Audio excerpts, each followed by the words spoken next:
มื้อนี้อากาศเริ่มดีแล้วพี่น้องเอ้ยมาเบิ่งภาพบรรยากาศอยู่ทุ่งนา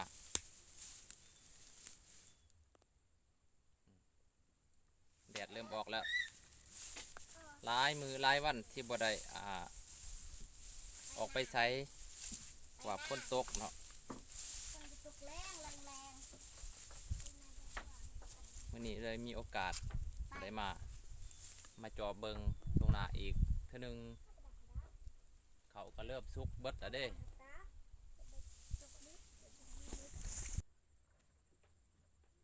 มาเบิ่งเขานี่เขาสุกแล้วนี่ให้นี่ล้มเบิดแต่เป็นแถวละจักเสร็จจังใดนี่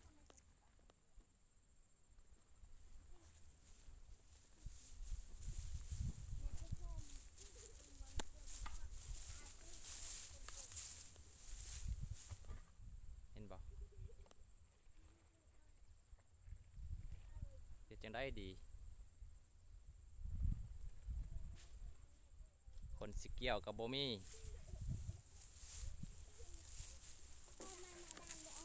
ตายคักบัดนี้